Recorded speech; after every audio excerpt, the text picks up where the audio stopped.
কলকাতার বাইপাস এলাকায় রাতের পর রাত মহিলা যাত্রীরা উধাও হয়ে যাচ্ছেন। সবাই বলছে ওরা উবারে উঠেছিল আর ফিরেনি। কেউ বলছে তারা পালিয়ে গেছে, কেউ আবার বলছে পাচার চক্রের কাজ। কিন্তু পঞ্চম জন নিখোঁজ হওয়ার পর শহরের পুলিশের ঘুম ভাঙে। তদন্তের দায়িত্ব পান এক চতুর, ঠান্ডা মাথার অফিসার শবনম বসু। তিনি দেখতে পান সব কেসেই একটা মিল। যাত্রা শুরু হয় রাত 11টা থেকে 1টার মধ্যে, গন্তব্য কাছাকাছি।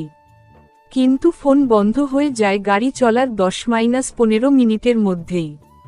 অ্যাপে ট্যাক্সির ড্রাইভার নাম ছিল রাহুল, রাজীব, সুমন, সব ভুয়া পরিচয়। গাড়ির নম্বর প্লেটটাও ছিল ভুয়া, তবে মডেল একটাই, হোয়াইট ইন্ডিকা। অবশেষে এক মেয়ে কোনোভাবে পালিয়ে আসে। তার নাম মীরা। সে বলে ও আমাকে ঘুমের ওষুধ মেশানো পানীয় দেয়। আমি টের পেয়ে ছিটকে পালিয়ে যাই। গাড়ি চলন্ত ছিল। মীরা জানায় গাড়ির ভিতরে ক্যামেরা ছিল না, পেছনের দরজার লক বাইরে থেকে নিয়ন্ত্রিত। সে আরেকটি গুরুত্বপূর্ণ তথ্য দেয়, গাড়ির ভেতরে বাজছিল 90-এর দশকের বাংলা গান। এই রাত্রি, এই গান।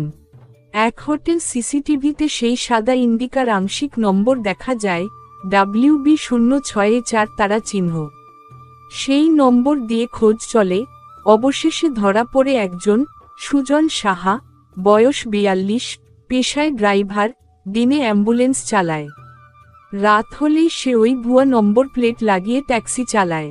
তার বাসায় খোঁজ নিয়ে পাওয়া যায় 5টা মেয়ের আইডি কার্ড, ফোনের খোলস, আর এক জায়গায় মাটির নিচে পোতাহার। সুজন মুখে কুলু পাটে, কোনো প্রশ্নের উত্তর দেয় না। শুধু বলে ওরা আমাকে পছন্দ করত না, ওদের থামাতে হতো। রাতি আমার বন্ধু ছিল। তার ঘরে পাওয়া যায় এক ডায়েরি, যেখানে লেখা, ride 1, she scream too much. Ride 2, she said sorry. Ride 3, she স্মাইলড before the silence. সুজনের কেস চলে আদালতে, কিন্তু লাশগুলো না পাওয়ায় অনেক কিছু সন্দেহজনক থাকে। তবে আদালতের রায়ের আগের রাতে সে তার জেল সেলে আত্মহত্যা করে। রক্ত দিয়ে দেয়ালে লেখে, আমি আবার আসব, যদি রাত্রি ফেরে।